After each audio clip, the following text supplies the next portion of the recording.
Hi. So this video is going to serve as an overview of week 9. Now, I will be in the classroom for this. We have not transitioned to online yet. However, because in week 9, we're going to be covering the how do I language part, excuse me, I apologize, how language is judged, part 2.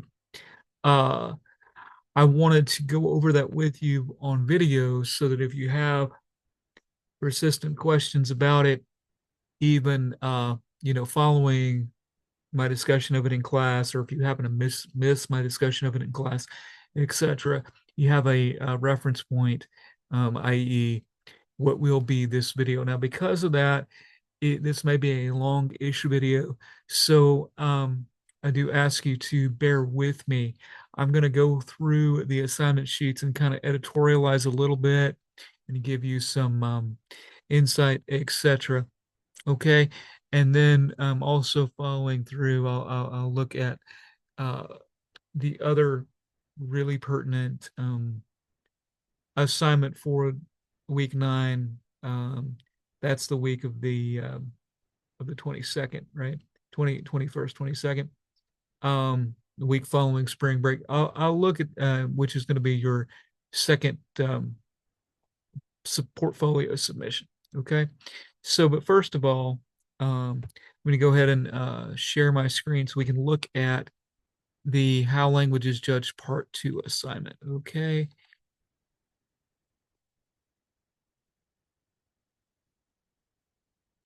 All right. So you should be able to see this screen.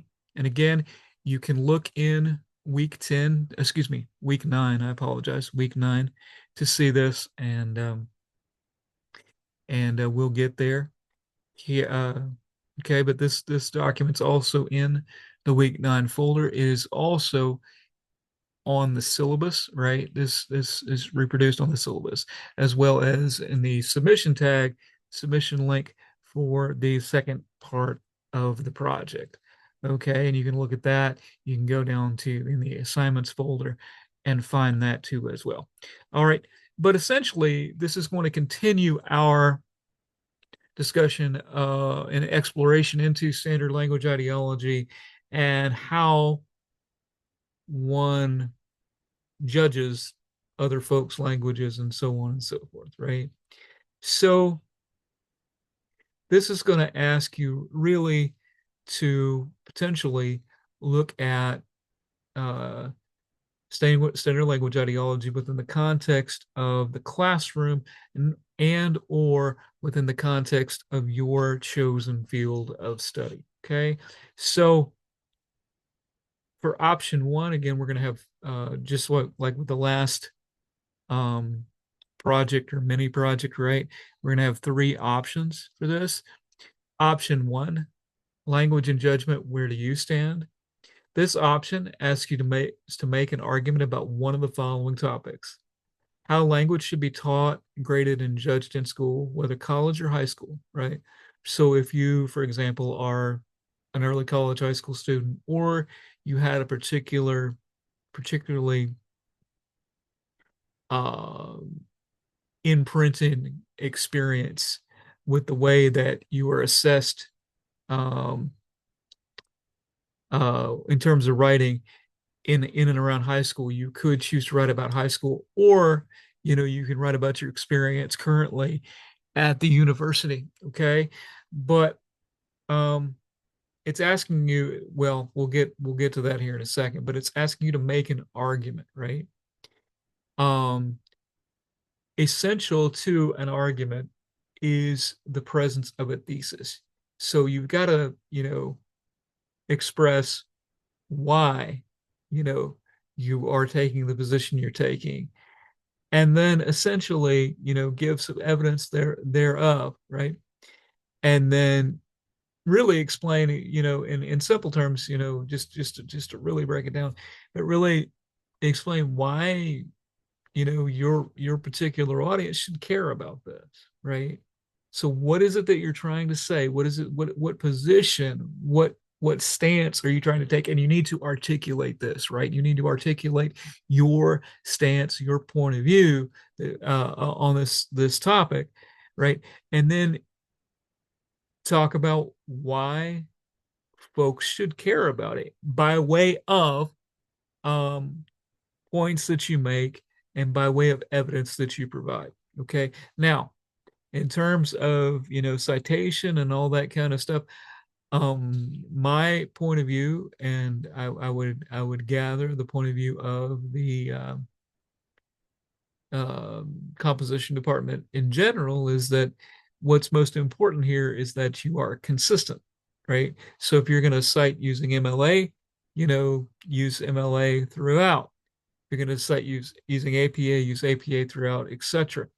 I would not recommend using MLA unless you are writing to, say, literature scholars, because frankly, we're the only ones that use it. Most of you in your fields of study and so on beyond composition, et cetera, are going to be using APA. So, if you use APA, that's fine with me. Just be consistent with it, right? And there are resources for that. Purdue OWL is an outstanding resource. OWL as in the bird, OWL, right? Purdue OWL. That website is stellar. And frankly, folks that teach composition have been using it consistently for at least 15 years, if not longer. I know I've been using it at least that long. So, and it's updated very regularly with lots of nice examples, etc. You can also search out citation, etc. from the Wild Center. You can make an appointment, go in. They will help you with that.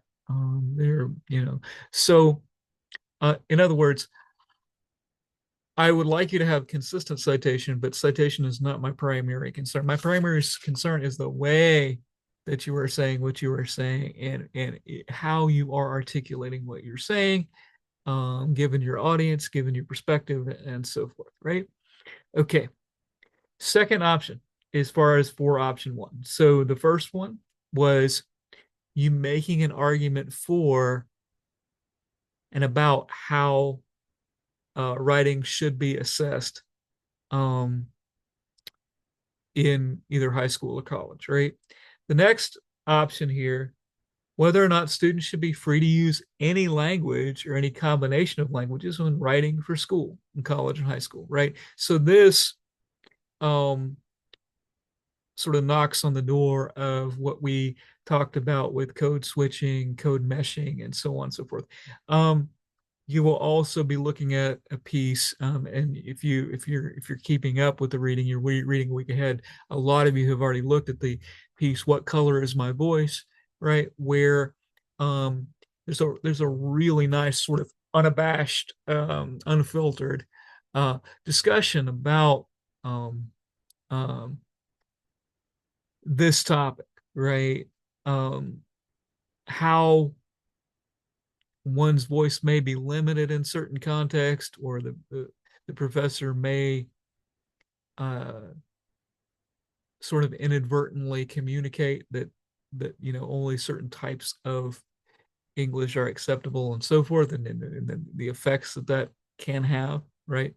And so, anyway, that's what this option is potentially trading in, right? Um, okay, so Dr. Gage, in his write up here, says, we'll read about and discuss these topics across our third unit, but you'll want to get a head start on your readings. You also want to start researching your topic and choose on your own, given the deadlines you're working with, right? So we're essentially we're looking at like week 12 is I believe is I could be wrong, check the syllabus, but off the top of my head, I believe week 12 is what we're looking at for the submission date here. Note that arguments are always an attempt to persuade an audience. It could be to encourage the audience to think and feel a certain way, or to take some form of action. and arguments are always supposed to be some kind are always supposed to be with some kind of reasoning or rationale. At minimum, then the argument you make for this option should include one, an effort to persuade your audience, and at least some reasoning to support why the audience should think, feel, or act in the way you'd like them to. So, what is your objective, right? Why, right? Because argument always trades in why, and really intellectual discourse trades in why, and then evidence to support that. Okay. So, and then this next part is key, and I'll go into this a little bit. Okay. In addition, I'd like you to make the effort to respond to arguments that are different from the one you're making, especially arguments that might encourage the audience to do the opposite of what you're arguing for. So, what he's essentially talking about here is what's often called concession and counter argument, and there is a history behind this. Now, just as a caveat, there is, and I'll scroll up a little bit, an article that you will read if you choose this option um, that really goes into a nice breakdown of academic argument, uh, makes the case for certain sort of assumptions about the nature of the argument that you want to produce. Also talks about the tendency for, particularly in our culture, certain types of logical fallacy. What it really doesn't do is touch on this last little paragraph here that Dr. Gage includes. And it's important because that's also one of the criteria for completeness on this. And we'll get to it. We'll get to that in a minute. The article that you'll look at if you choose this option does bring up the work of George Lakoff and Mark Johnson, whose work Metaphors We Live By really kind of changed the game linguistically in and around 1982. And I know for a lot of you you have no frame of reference for 1982. It wasn't that long ago. Okay. But I was around, certainly. But their theory, and I believe, and I did meet George Lakoff briefly once, but their theory is that all language is essentially metaphor, and metaphor is how we constitute our reality. It is how we communicate our reality to others, is by way of the vehicle of metaphor. So metaphor is the vehicle by which we communicate our reality to others, right? And so all language, to some degree, is metaphor, right? So in that context, what they talk about is that really one of the most unfortunate aspects of how we speak, how we communicate in the West. And we're not just talking about America here. We're talking about we're talking about a whole swath of culture over the past 300-400 years. Okay, is that we tend to metaphorically speak of argument as war, right? So, and we all know this, right? So, like like we talk about, like I beat that guy with what I was saying. I just beat him up, right? Or more pertinent to popular culture is the idea of like a rap battle, for example, where there's no actual like physical battle going on, but it's people rhetorically battling one another. Uh, and that's a little different. I mean, that analogy is not perfect because rap battle actually comes, the root of that ultimately is in the dozens, right? It's in a practice that enslaved people developed to basically keep slave masters from slave traders from breaking up families, right?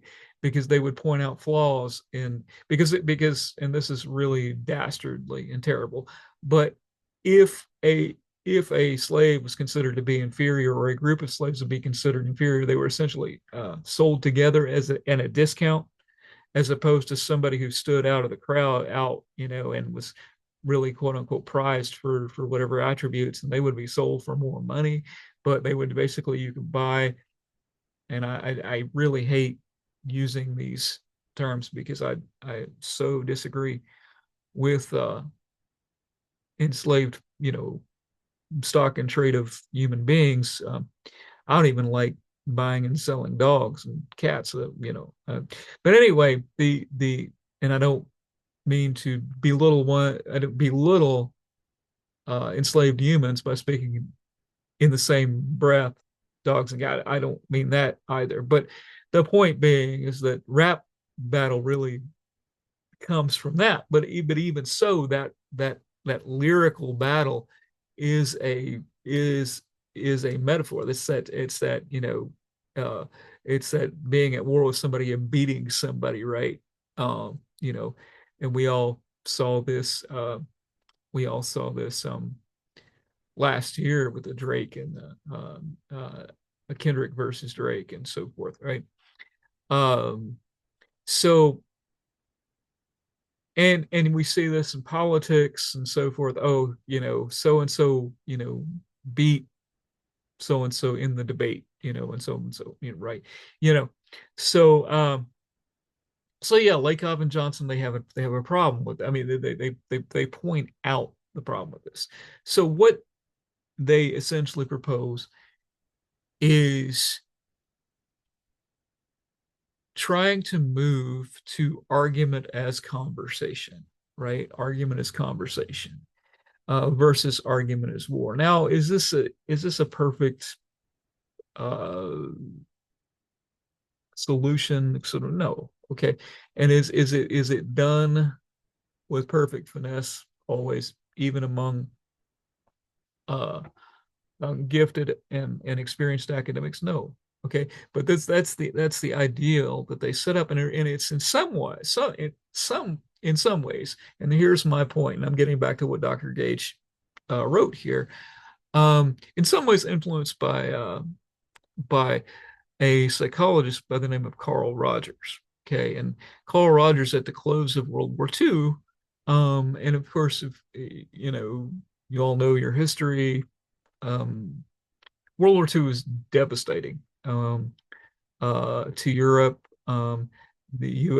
U.S. lost tons and tons of troops. Europe lost, European powers, and so on, and of course the Holocaust.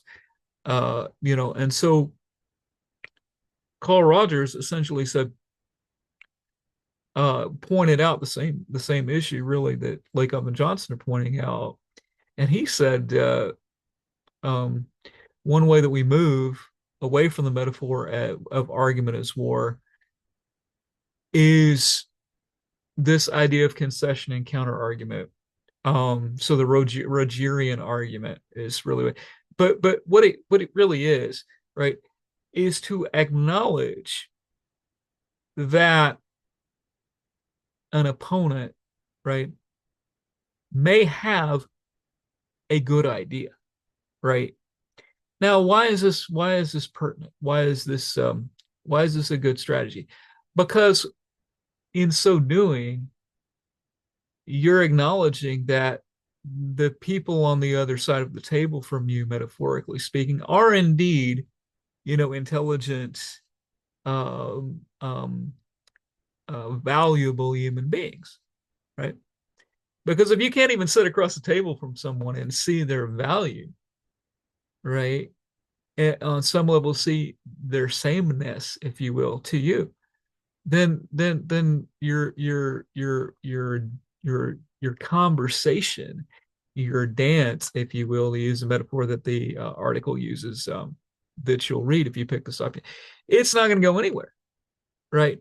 So what this particular strategy, is you may acknowledge, okay, they have a good idea here. I will concede. I will give them this point. I will say, okay, I agree with this point.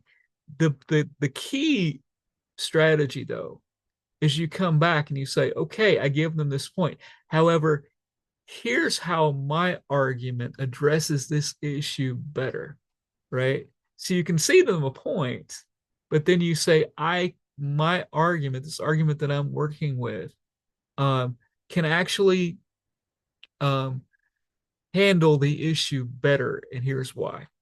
Okay, so you're acknowledging that they are intelligent, that they have thought out something that is of a particular concern. But then you say, here's how what I'm proposing deals with that better. Right. Okay. So that is in effect concession and counter argument. And that's what Dr. Yates is talking about when he's saying, acknowledge uh, an argument, acknowledge, that is potentially not in line with what you're saying. Right. So, for example, if you are arguing against traditional grading, right? And you'll in week 10, right? The readings for week 10, which you'll actually read the week of week 9, because remember for reading notes, we're reading a week ahead, right? So the readings for week 10 uh, deal with one of them, the Salinoy reading really deals with the history of grading and how it came about and the assumptions involved in grading, and in the traditional manner. So if you're arguing against that, you could point out that okay, in this particular instance, they have their concern might be valid, right? That okay, although I disagree with traditional grading because of X, Y, and Z, they may have a point here, but here's how what I'm proposing addresses that point better, right? So anyway, that's um that's concession counter argument. So let me just I'm going to move on for the sake of brevity, which is ridiculous because this is obviously not a brief video already, and I do appreciate your patience. But the beauty of it is that you can rewatch this video as many times as you like, um, and get the points that I'm trying to make. Um, which there's probably some advantage to that as opposed to being in class. You kind of get one shot, and then you have to like ask your classmates, hey, your group members, what did he say? Like, I don't know what he said. Nah, I don't know what he said either. And then 3 weeks down the line, you email me and say, well, how do I do this project? Well, we've been working on it for 4 weeks. Anyway, all right. But that's not to say that everybody does that, but some people have been absolutely engaged in the course beautifully from moment one, and I want to acknowledge that too. Okay, so here we are. Okay, so where's my cursor? Okay, in order for this option to be considered complete, it must uh, include an effort to persuade the audience to think in a certain way, feel a certain way, and or take certain action.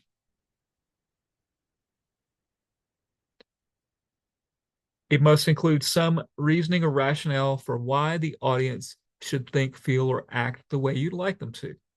Okay. So, what are you trying to persuade them to do? Or what type of, grading are you advocating? Or what type of language usage in the classroom are you advocating? And then why? Okay. What is your rationale behind it?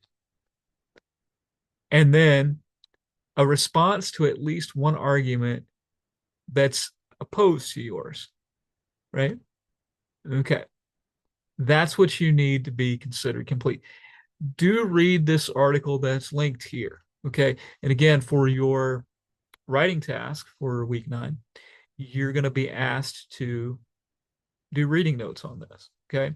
And again, especially this article, okay, as opposed to the article for option 2. This article is quite complex. There's a lot there. It's all really good information, but there is a lot there, right? So taking careful reading notes, if you're going to do this option, is advised, right? I excuse my passive voice. Okay.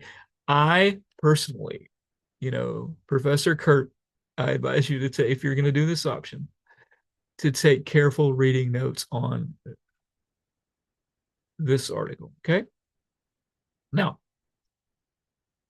option number two, um, frankly, is more work, but of a different sort.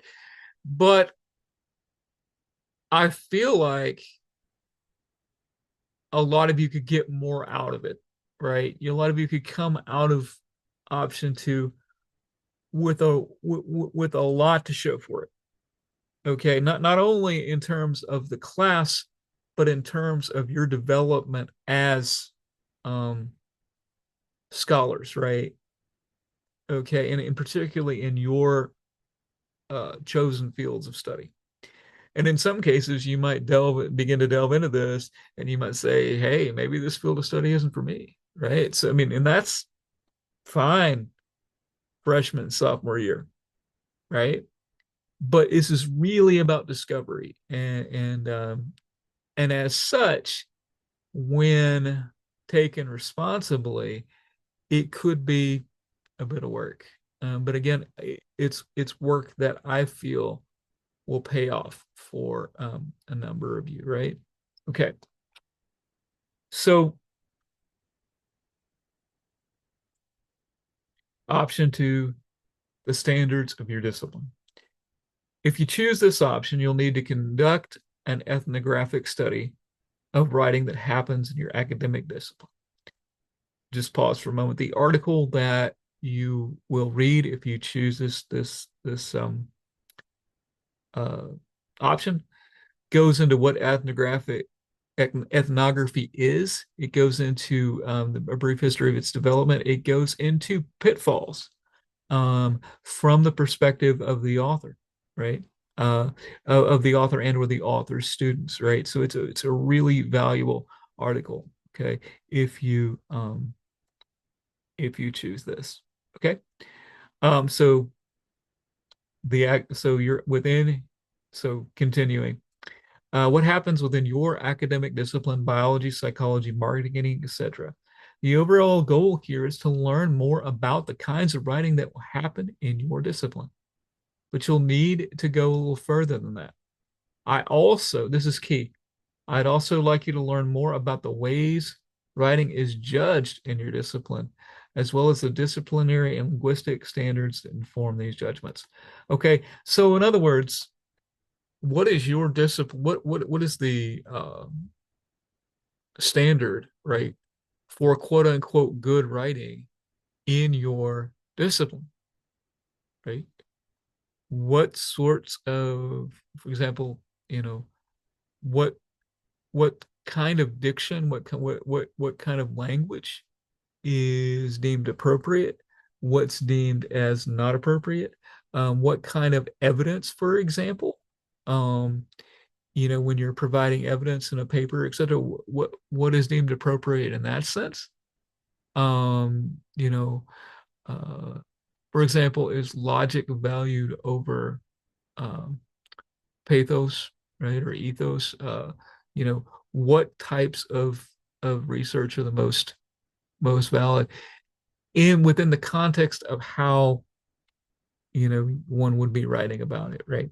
And then how does one write about it? How does one discuss the research? Okay. Um, and you'll find that this is different um, within each academic discipline. There are going to be similarities, but there will be differences too. Okay, so this is about learning the academic standards, the writing standards within your discipline, and as such, how um, professors, gatekeepers, professionals in your discipline would judge writing. Okay, what would they judge as good writing? What would they judge as not so good writing? Not only that, but why? What's the rationale behind it? Okay.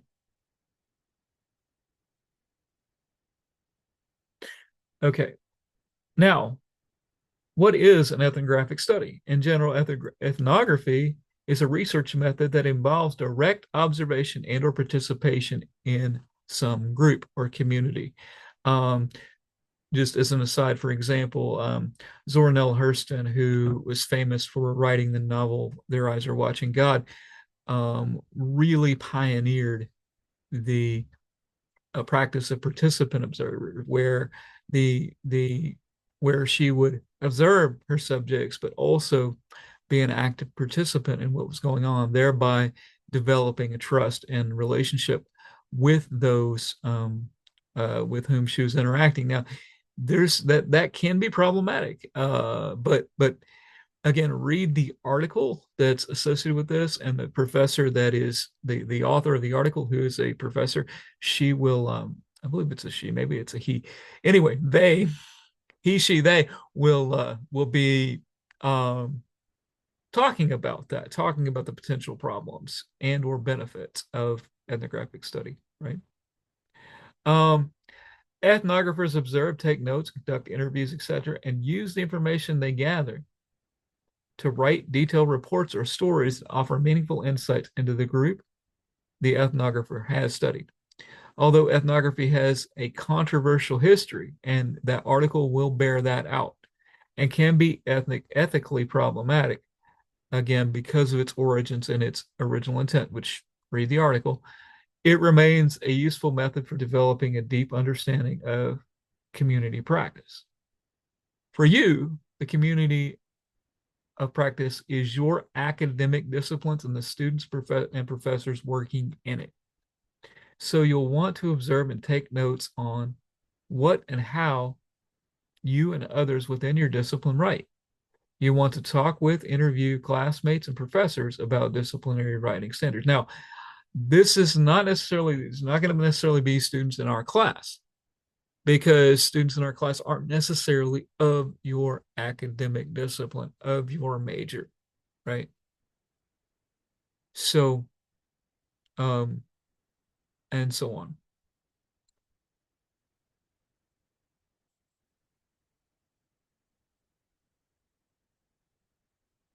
And you want to do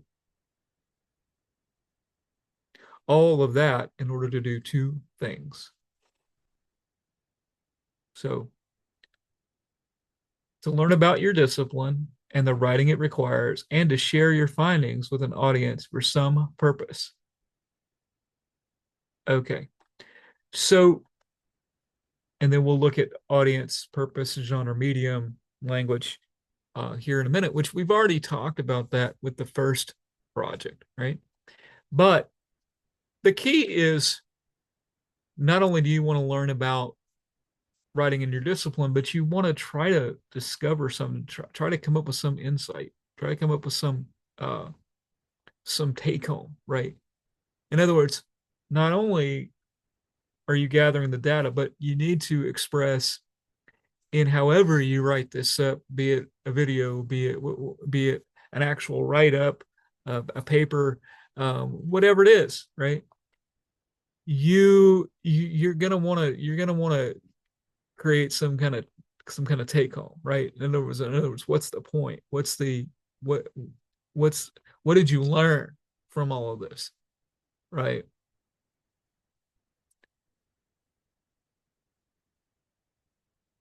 So in other words, you've got to explain the story that the data is telling, right?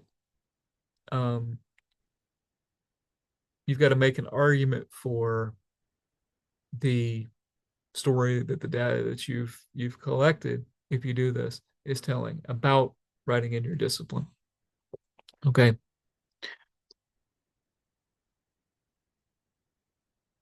So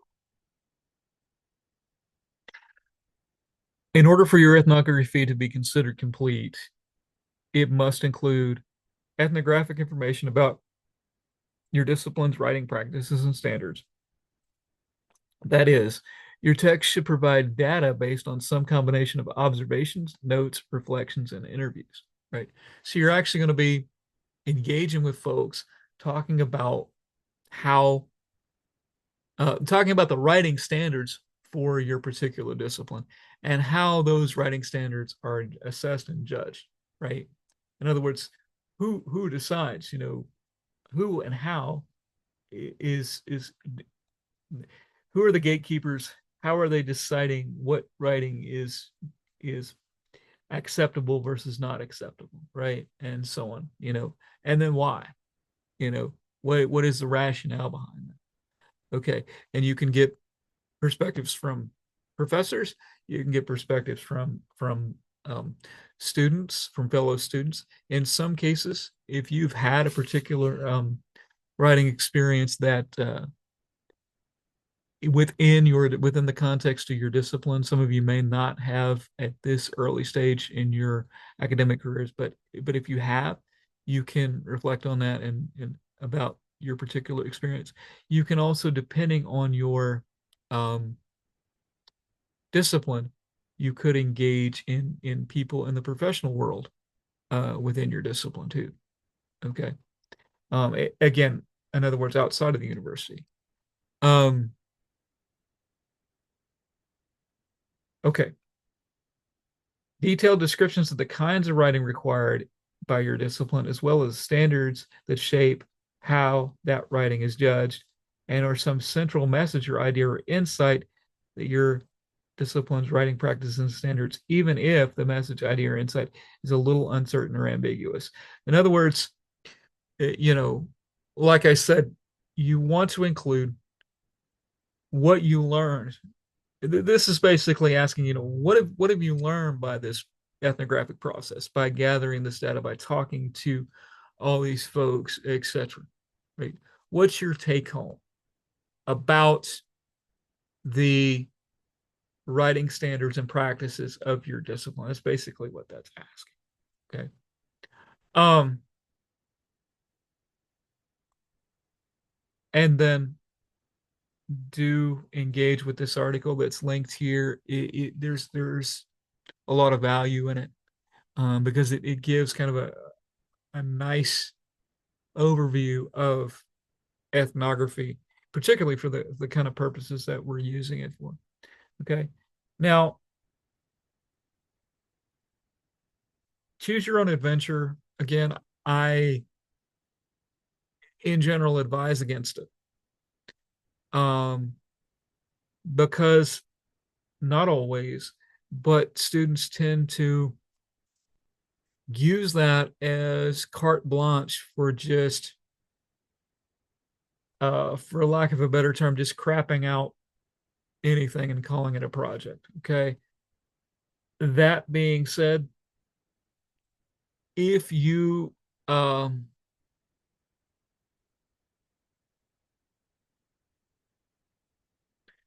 want to create something that does not fit within the first two options, that, as Dr. Gage says here, um, engages in deep and meaningful exploration of the relationship between language and judgment and the impact that relationship has on linguistic and rhetorical choice, you can send me an email to my to Musa email address that is on the syllabus. Okay. And I'm not going to put that out here on a video, but it is on the syllabus. And send me an email that describes the text you want to compose and identifies the audience you want to reach, identifies the purposes you're trying to fulfill, and explains why the text is appropriate for the assignment. Okay. Again, you gotta have a purpose, right? Clearly identify purpose, and then why this particular um, idea for a project is appropriate for what we're doing here. Okay. Again, I discourage it, right? I think that the vast majority of you would benefit from either doing option one or option two. If you want to try to do option three, you need to send me an email, but you need to send me that email sooner than later. In other words, you must send that email within week 9. Okay, you cannot send me an email late for this. Okay, because I need to go ahead and I need to approve your project, or I need you to ask you to elaborate, or I need to just say, hey, or in a lot of cases, I'll tell you, actually, this fits into option 1, or this actually fits into option 2, and so on. All right. So we will have writing tasks in association with this project, just like we did previously with the previous project. So that's something to keep in mind. Um, so your audience needs to be clearly identifiable. Your purpose should be clearly identifiable, both in both option 1, option 2, right? Um, and you should make rhetorical and linguistic choices necessary both to communicate effectively with your audience and to achieve your purpose, right? So again, as I've been trying to emphasize over the past few weeks prior to spring break, who your audience is determines a whole lot, because your audience is going to respond to certain mediums. In other words, whether we're talking about video, whether we're talking about essays, and so on and so on, your audience is going to respond to some more quickly than others, right? Um, for example, probably the most positive response to any of the readings that we had the first part of the semester, right, was the Aviola video, where he did a 7-minute video, and he was encouraging, and basically the I feel the reason that so many of you responded positively to his video is that your demographic, your general demographic, i.e., first year college students, was his audience. Okay, and he engaged with you all very well in that video. As opposed to somebody like Krieger, who, her audience arguably was, her primary audience was arguably a little different. But uh, the point being is, know your audience and know how to communicate with them, right? Secondly, know the purpose behind what you are doing, right? In other words, in other way, like for option 1, for example, what grading system are you advocating for, right? Be very, very clear about it, and be very, very clear about why. Why are you advocating for this? Okay. Uh, if you're going to do whether or not students should be able to engage in, or to what degree students should be able to engage in code switching, code meshing, or not at all, right? Just using any language, right? Um, why are you arguing for that particular position? Okay, and again, use evidence, and so forth. And then with your ethnography, like I said, you've got to be clear about your take home. Why is it that your audience should care about this research that you've done, right? Why? What's the point? What's the point? Okay. So that's what that's all about. And again, as I have pointed out in class, and Dr. Gage points out here, I'm not likely I'm likely not your primary audience. Okay. So, but you got to figure out who your primary audience is, and you need to stick to it. Um, and try not to cop out of picking an audience, right? Try to have an audience that will have some bearing on what you're doing. In other words, it's real easy to say, oh, my audience is all 18 to 24-year-old students. Well, that's really broad. Okay. Now, a better statement of audience would be, my audience is, freshmen and sophomores at Tamusa. right? So that again, there you got a lot to work with, right? Because you know those folks, you are those folks, right? Um, your audience could be your church group, could be folks in your neighborhood, could be folks in your family, could be a specific individual. Okay.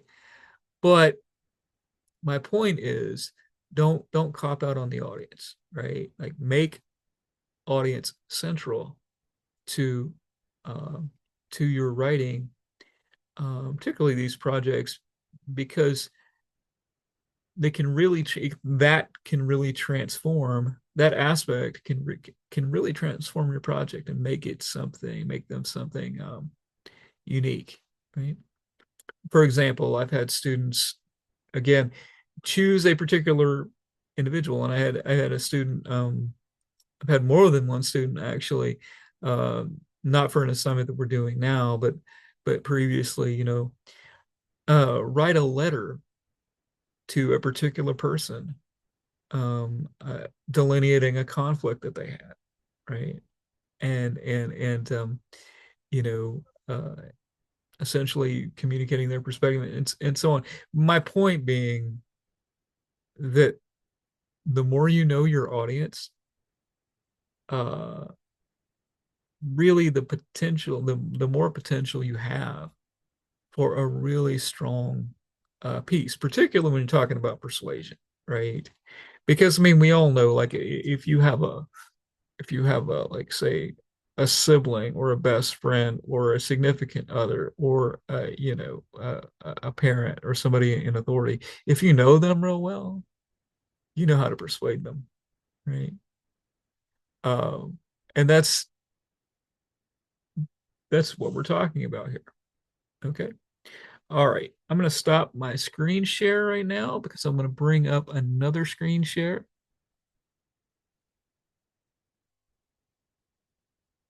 And what I'm going to share now is just going to be our week 10. I'm sorry, week 9. I keep getting my weeks messed up. Okay. So, our other major assignment this week, obviously, we have other assignments as you can see, but our other major assignment is Unit 2 portfolio. Again, the main issue here. Some of you still have not made me admins on your folio. Please do that. If you don't know how to do that, talk to somebody in class. Come to my office hour. Go to the Wild Center. They will help you with that. Okay. So for this unit 2,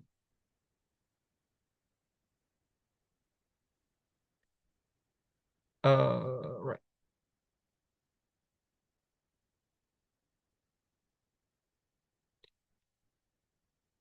It's basically the same as unit 1, but I want you to take it seriously, right? I don't want you to just include the same shit. Okay. I want you to really, take it seriously. And again, you really need to identify in your if you've got stuff in there from a previous semester, I'm not telling you to get rid of it. What I'm telling you to do is to clearly identify your writing samples. So what are your 3 writing samples? Why are they there? Commentary on why they're there, revised homepage, okay, and then a complete unit 2 reflection. This is the unit 2 reflection. Okay, these 3 questions here, if you're looking at my cursor, you need to include this unit 2 reflection in your piece. Again, what I've advised when we had the conferences earlier in the semester, what I had advised you to do was to create a drop down menu that had the all the unit reflections on it. So you would just add this one. And again, it's asking you, did you make any changes to the one of the questions, did you make any changes to your writing samples or did you leave the writing samples the same? Now, you could theoretically leave the writing samples the same, but again, that would seem to suggest that you hadn't written anything of consequence since the beginning of the semester. But that ultimately is up to you. I'm just asking you to look at the writing you've done and think if you want to include some of it from since week 3, the last time you submitted your folio, I believe it was. Uh, for example, right, your how do I some of you might want to include your how do I language part 1, as a writing sample. Okay. But key point here is that you will copy the homepage URL and submit that URL by create submission and so forth, just like you did last time. Um, and there you have it for week 9. Okay. Again, and again, you're going to do the week 10 reading notes during week 9. Okay. You can find the week 10 readings in the week 10 folder and on the front page. Here, I'll even navigate out of that. Oh, let me show you. So you go the week 10 readings. If we click on course content, you can also click on content, it goes the same place. But if we go down here, you'll see say in week 9, right?